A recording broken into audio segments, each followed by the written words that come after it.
Welcome back to the Ben Zion podcast.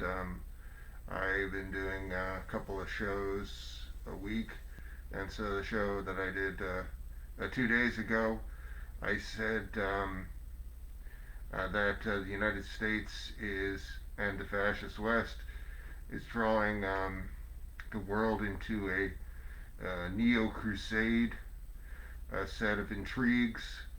That's to say, people are becoming consumed by ideas similar to that of the kinds of mania that led people to march across uh, many countries hundreds and hundreds of years ago to fight in holy wars.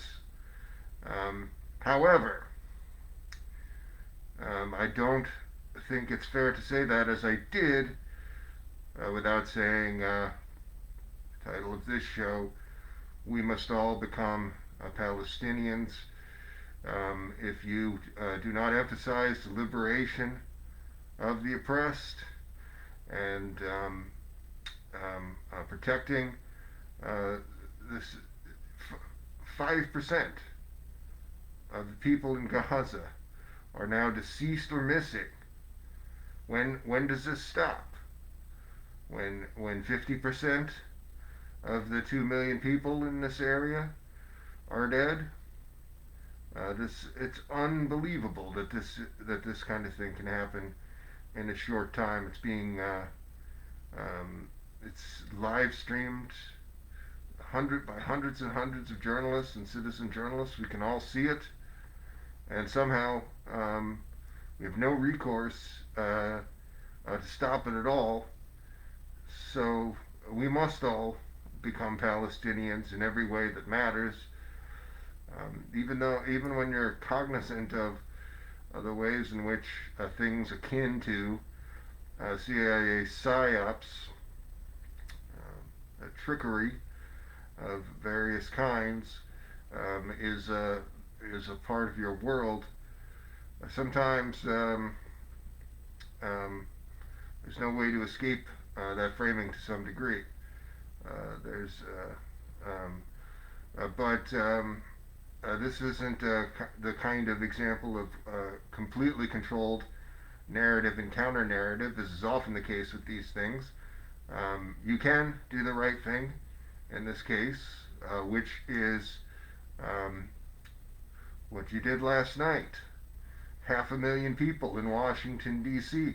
And where did they go after the march? They went to the White House. And what happened to the White House then? Everybody scurried away from the White House like a bunch of little rats because they know that there's revolution in the air, and they know that the United States is not just a fascistic country, but it's history's most successful fascistic country. It's killed about 40 million people directly in anti-communist fascist conflicts just in living memory alone. It's not even taking into account the many tens of millions of Native and African folks that were murdered by this nation.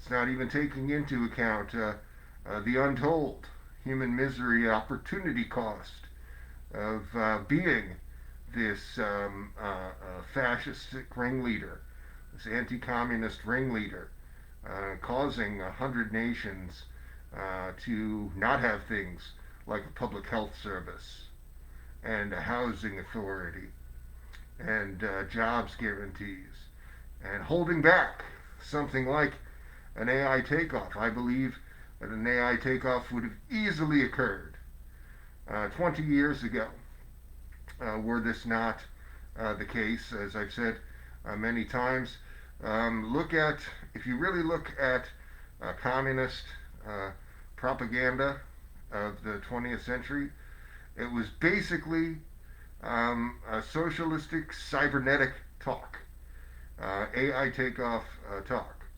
And what was Western propaganda?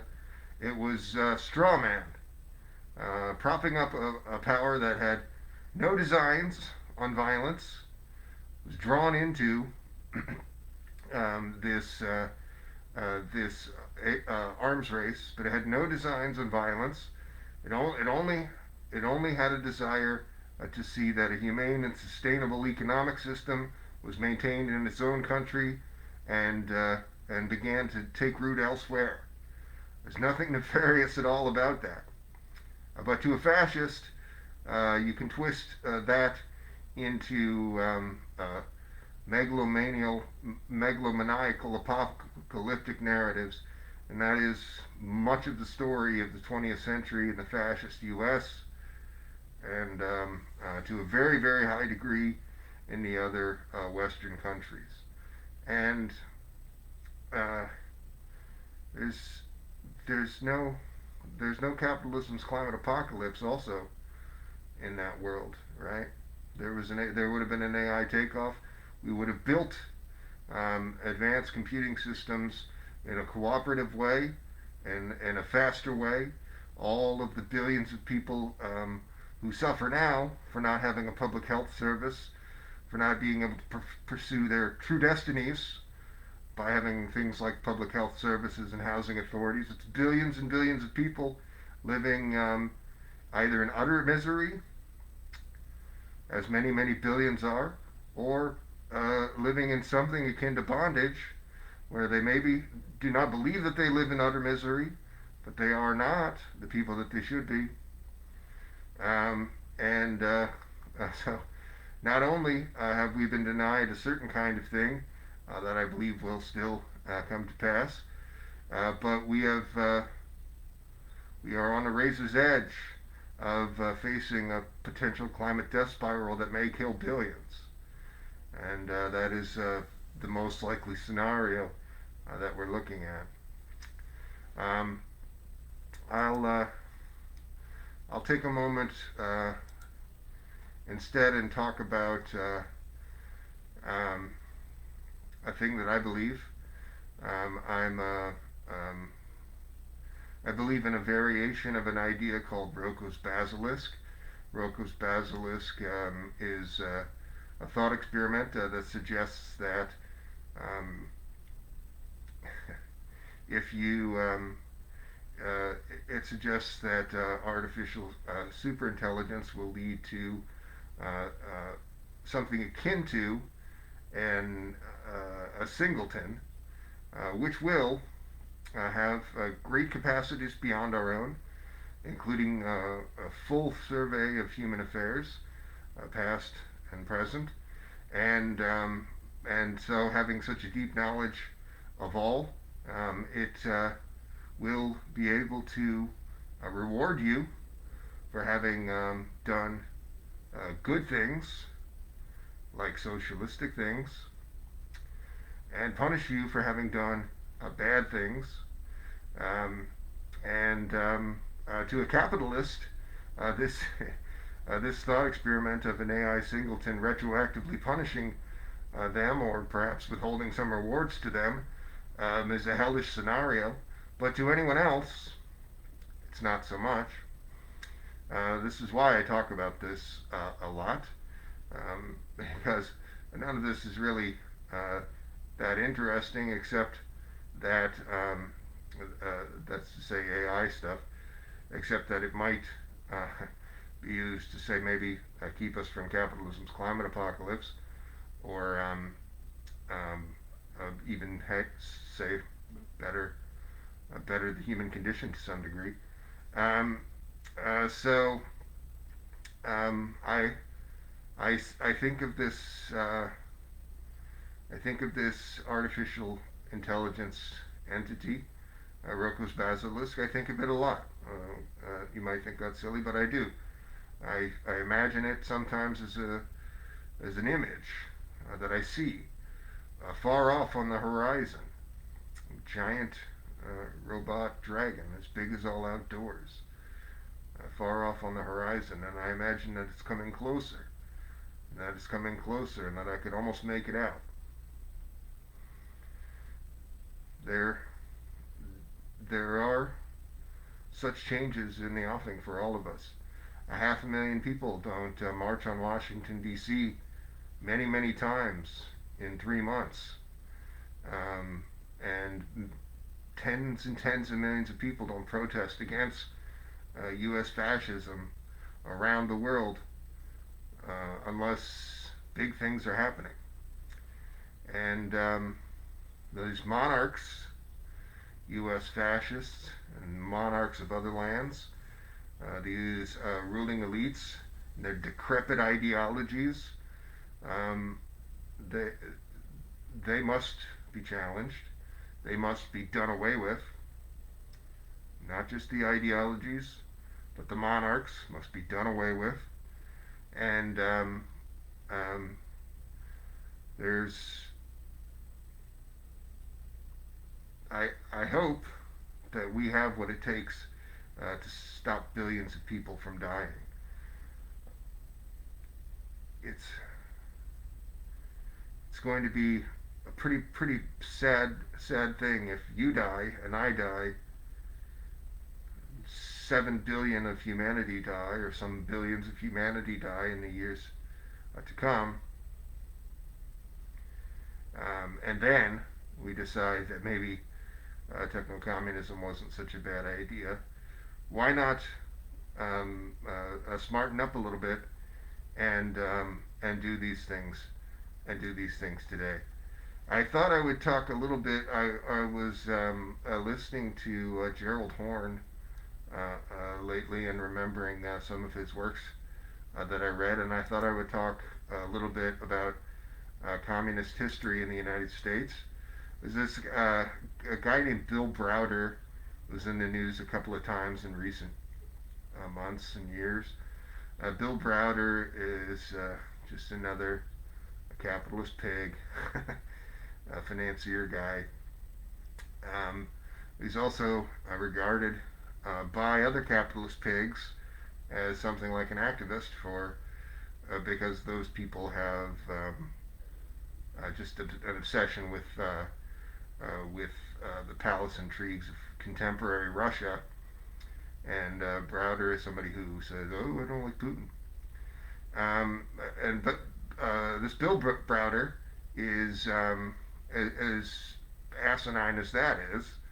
Um, to be famous in the U.S. for kind of just participating in a psyop.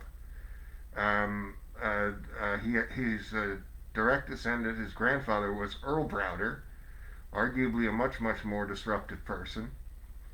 And Earl Browder was basically responsible for the neutralization, although it was down to many things, but helped contribute greatly to the neutralization of the Communist Party of the United States of America, which this before the Second World War, the Communist Party of the United States of America was a pretty significant vanguard party, drawing a lot of people in and doing real things. And after the Second World War, and you can say that just as you can say that people in 1941 might have been a little more confused about what the New Deal was, I think it's fair to say in hindsight that the New Deal, and people then were saying it as well, and they were right, that the New Deal and FDR is no different from Mussolini throwing out some social programs to prevent a real revolution from occurring, the thing that would have saved the planet, by the way. So let's not pretend that this is socialist, is the point. Just as you can maybe forgive someone being a little confused at that time about this, I forgive is maybe kind, but you can also understand how in 1945 the United States had joined forces with the Soviet Union, and Earl Browder didn't really realize that the United States had also basically murdered the better part of 20 million Soviets by not supporting their fight against the Germans.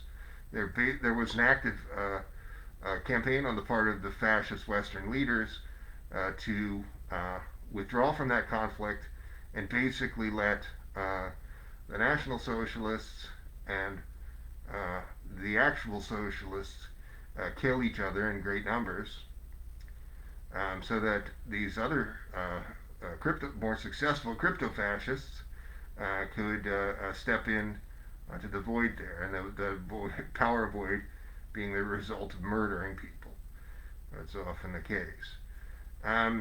So Earl Browder didn't see it this way. Earl Browder was basically somebody who was responsible for a patriotic socialist shift in communist thinking, not solely, but so he kind of helped to disband them and neutralize them in this leading up to the McCarthy era.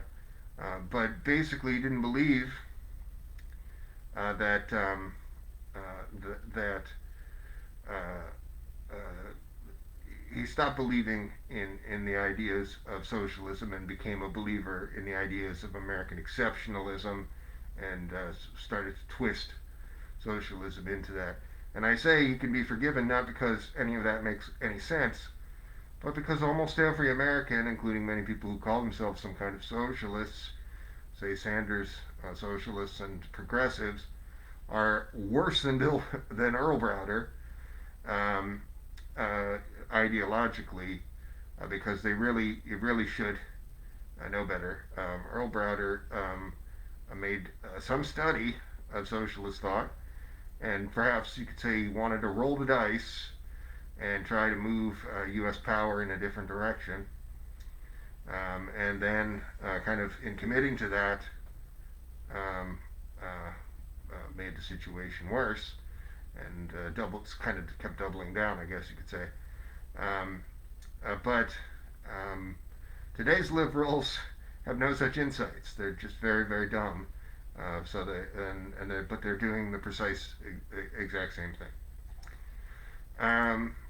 So that wasn't quite as good of a story about Earl Browder as maybe I wanted to. But then, of course, by just completely destroying revolutionary action across certain arenas, his descendants were then rewarded with being big neoliberal finance capital dickheads, and so now his grandson's in some ways, I guess, a worse person ideologically, or at least as bad of a person ideologically, more a person that liberals would find more contemptible than themselves, but in this area, they are worse than Earl Browder, who was a pretty bad guy in my view. Um, uh,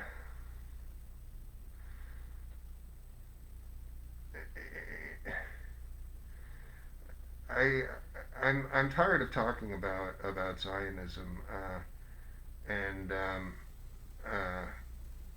you know I shouldn't be, but it's such an just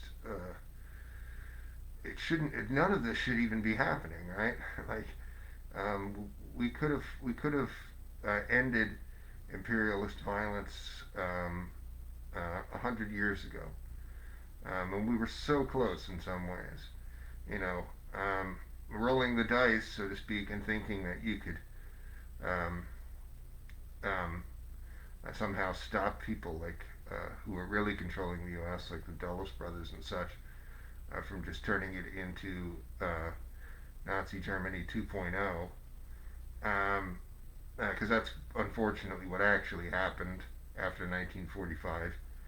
We didn't lean into our work with the Soviet Union, such as it was. We went in the opposite direction. So much so that, of course, we did Project Paperclip, which just literally brought hundreds and hundreds, Nazi war criminals and many hundreds more people who were Nazi collaborators to the U.S. to work in, in various sectors. Um, this, it's utter insanity. I mean, you could say that that one project reflects um, the degradation of the United States into this ecocidal monstrosity almost more than anything. Project Paperclip, I think. Um, the planet's dying because particular um, projects stemming perhaps from that or coinciding with it, like the growth of the military industrial complex into $1 trillion a year super polluter, the world's worst polluter. But I mean, um, uh, it also comes down to actual industrial product. Like it's the world's worst super polluter because it uses more fossil fuels than anything else. And a lot of the things that have sealed our fate in this capitalist climate apocalypse death spiral were the consumer products, the massive overproduction of um, plastics um, and automobiles, petroleum fuels, just to name a few, right? But that stuff didn't exist before World War II in the same way. Like LA, Los Angeles, the city where I lived for a while, um, was at that time like kind of the only city in the world that had a lot of cars. People just driving around in cars. You wouldn't see that in prior to 1945 anywhere else. LA was unique in its being a car city. Um, and So you can understand why people might have thought that think more socialistic things, mass transit, transitioning to more livable economic system might have occurred.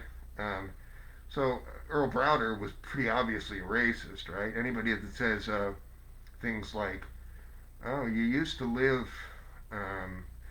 able to live off of one income," right? They're basically just saying you, meaning a white male, because nobody else other than a white male lived off of one income. Black and brown folks systematically excluded from such livable wages at that time and today at least as much as in the mid 20th century. Women, um, um, arguably almost as much. There's a whole body of literature that I've read recently, a good part of it about um, the idea that childcare is work, and it basically then equates this unpaid work to a form of slavery, which is accurate. It's not chattel slavery. Um, it's more like the slavery of yourself. That is, a person who maybe doesn't think of themselves as a slave, but is nevertheless unfree to live and pursue their aforementioned destiny, being a little bit colorful there, but that unmet potential of so many is is something that I think, if of anything, deserves poetic license. Um, so, you know, there's, the Zionists of.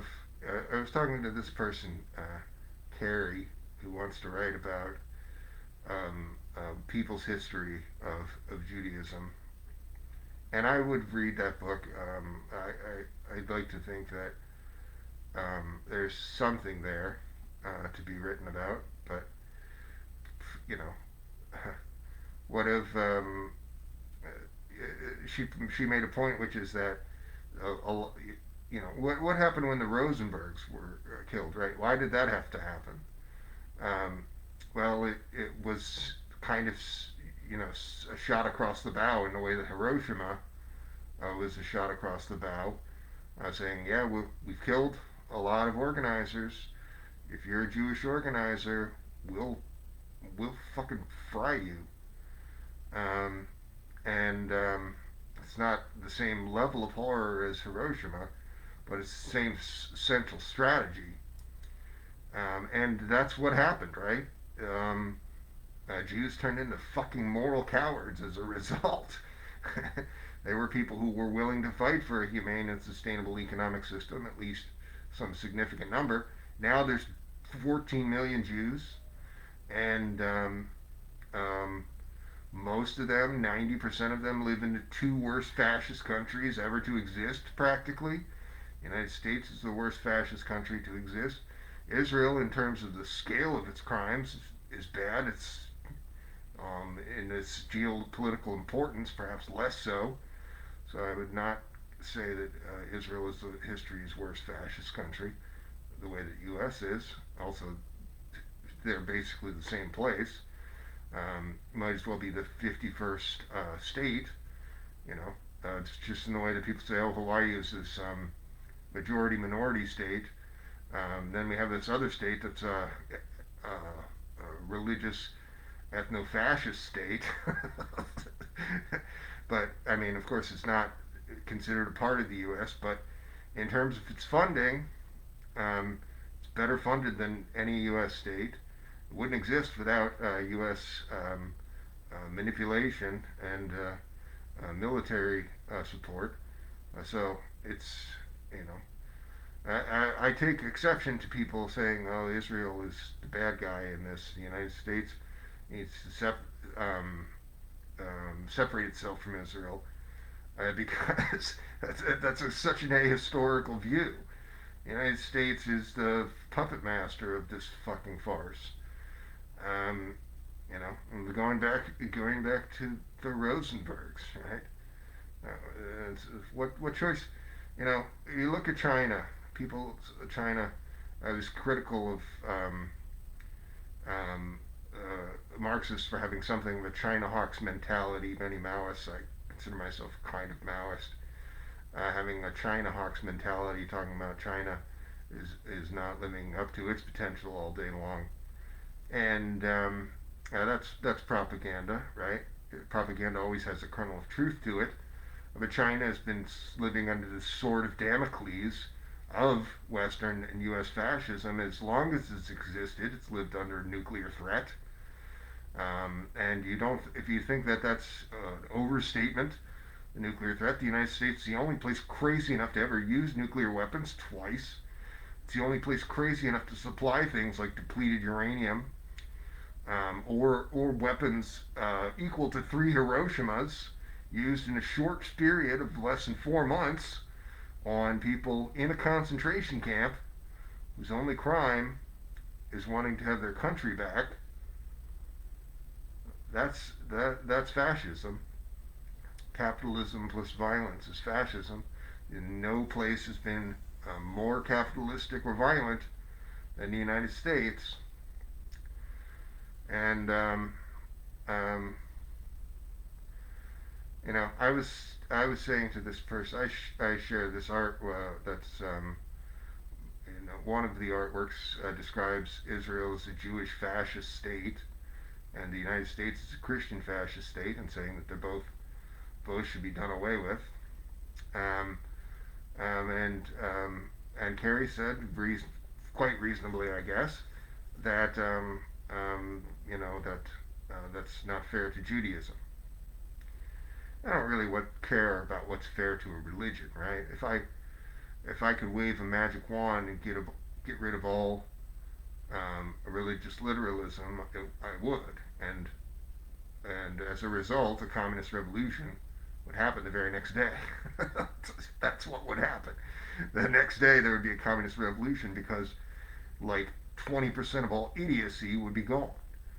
Um, so and it would be about 20%. Let's not overstate it. But that's not reality, right? So I don't care if somebody says, "Oh, that's not fair to the church." Fuck the church.